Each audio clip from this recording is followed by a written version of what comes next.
Hello वाला मित्रों, जय गुरुदेव, जय श्री राम, जय श्री कृष्ण, हर हर महादेव, सनातन धर्म की जय हो, जय सतीमा। મિત્રો, આપણો ભારત દેશ એટલે આખા વિશ્વમાં મહાન દેશ છે।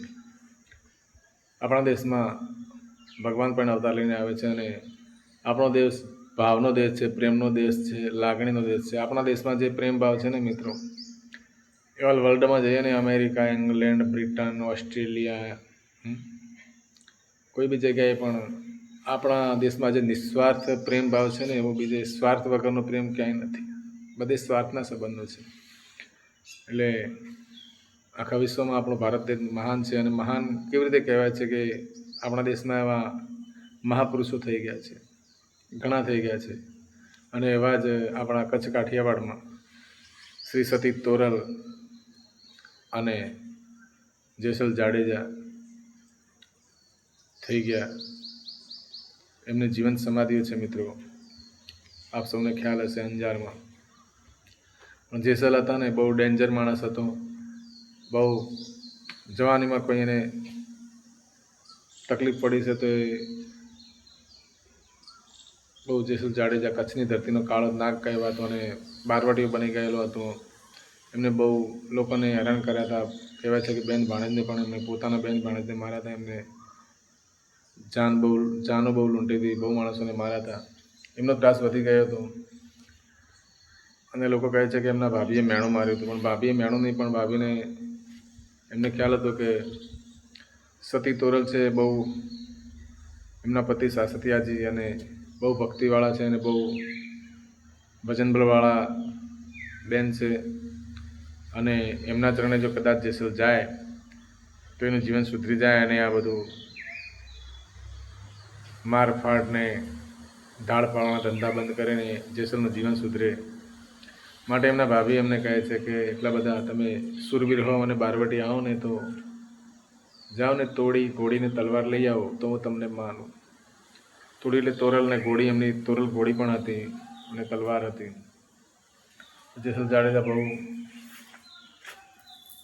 વટવાળો માણસ હતો। જેસલ હતા એ રહે વટવાળા માણસ હતા, આપણાથી કંઈ ના બને એવું નહીં, જબરજસ્ત માણસ હતા। મનોબળના બહુ મજબૂત હતા, ભલે ખોટા કામ કરતા હતા સંબંધી, પણ મનોબળ બહુ મજબૂત હતું। ભાભીએ એવું કહ્યું તો એ નીકળી પડે છે તોડી ઘોડીને તલવાર લેવા।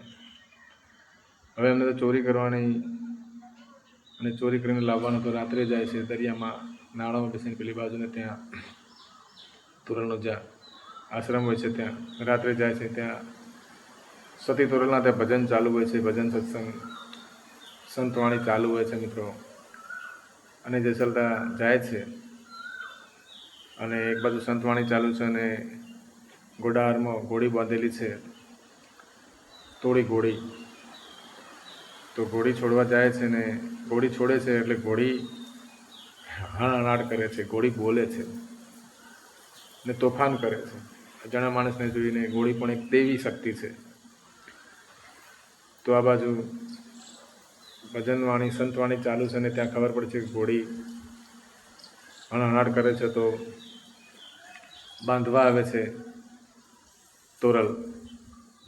તો જેસલ છુપાઈ જાય છે ઘોડાની ગમાણમાં, ઘોડીની ગમાણ જે હોય છે ત્યાં આળામાં છુપાઈ જાય છે અને તોરલ ઘોડી બાંધે છે તો ખીલો હોય છે ને આમ જમીનમાં ખીલો બેસાડે છે, તો જેસલનો હાથ આમ હોય છે તો હાથ વચ્ચે ખીલો આવી જાય છે, પણ જેસલ હલતો નથી, કેમ કે હલી જાય તો ખ્યાલ આવી જાય, એમ નામ પડી રહે છે ને હાથમાં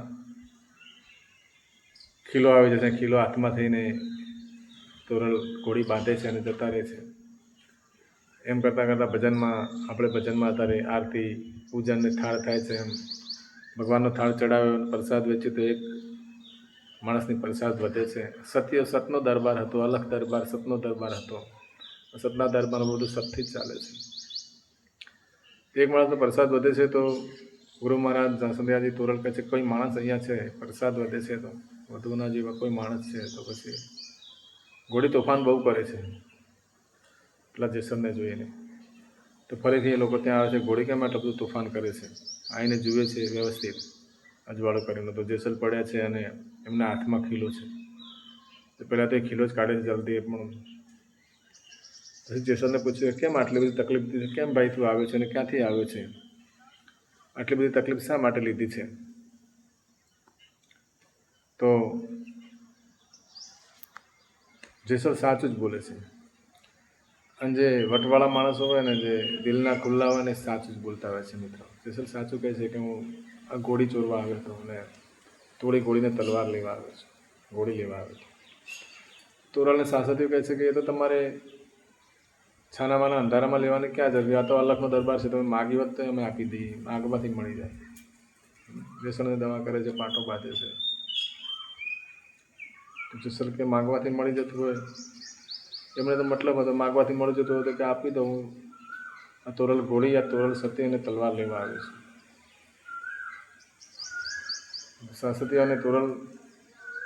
સાસતિયા તોરલના પતિ છે, એમને વિશ્વાસ છે કે આટલો બધો માણસ ખીલો હાથમાં થઈને ગયો છે તો પણ બોલ્યો નથી, તો માણસ ટેકવાળો છે. અને તોરલ પર પણ એમને વિશ્વાસ હતો કે તોરલ પણ સતી છે અને આ માણસને સુધારશે. જેસલ કે હું લેવા આવ્યો છું, તો કે માગવાથી મળી જાય છે, અહીંયા અલ્લાહનો દરબાર છે, સતનો દરબાર છે. તો જેસલ કહે છે કે મને આપો. તો સાસતિયાજી તોરલને કહે છે કે જાઓ સતી, અને આ માણસનું જીવન સુધારો તમે. તોરલ,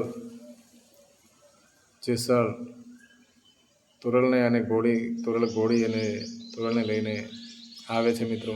અને આપ સૌને ખ્યાલ હશે પછી કે એને દરિયો પાર કરવાનો હોય છે, દરિયા પેલી બાજુ ગયા હોય છે લેવા માટે. તોરલ પણ કાઠી દરબારના દીકરી હતા અને સતી હતા, બહુ ભક્તા હતા, ભજન બળ હતું એમનું. અને દરિયામાં બેસે છે નાવડામાં. અને પછી ગુરુ મહારાજને અલખધણીની એવી લીલા થાય છે ને તોરલ માતા બેઠા છે નાવડામાં, અને નાવડું બહુ તોફાન આવે છે, દરિયામાં બહુ તોફાન ચડે છે. તો જેસલ ગભરાઈ જાય છે. નાવડામાં પાણી પણ અમુક ટાઈમે પેસી જતું હોય છે, બહુ ઝોલા ખાય છે નાવડું. જેસલ ગભરાઈ જાય છે કે સતી તોરલ શું કરશું, ડૂબી જઈશું આપણે. તોરલ કે તમારી જોડે તલવાર છે ને 10 બારવટિયા તો પાણીને મારી નાખો ને, દૂર કરી દો. જેસલ વિચાર કર્યું તલવારથી કંઈ ના થાય, હું બારવટી છું, પણ તમે તો બહુ બારવટે ગમે તેને મારી નાખો છો, ગમે તે કરી શકો છો, પાણીને દૂર કરી દો. જેસલ કરવી પડે છે કે મારાથી કંઈ ન થાય, તમે કંઈ કરો તો એ ભગત છું, તમારા ભગવાનને આરાધ કરવાનું બચાવો. તોરલ કહે છે કે વાંધો નહીં, પણ તમે તલવાર મૂકી દો અને ભગવાનને હાથ જોડીને તમે તે પાપ કર્યા છે ને બધા તમે ભગવાનની આગળ કબૂલ કરી લો. તો જેસલ પાપ કબૂલ કરે છે. તોરલ કહે છે પાપ તારું હે પ્રકાશ જાડેજા, ધર્મ તારું સંભાળ રે,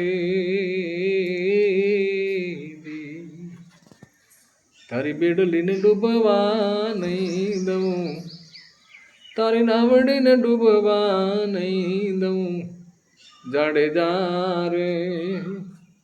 એમ તોરલ કહે છે જી, હજી રે એમ તોરલ કહે છે જી.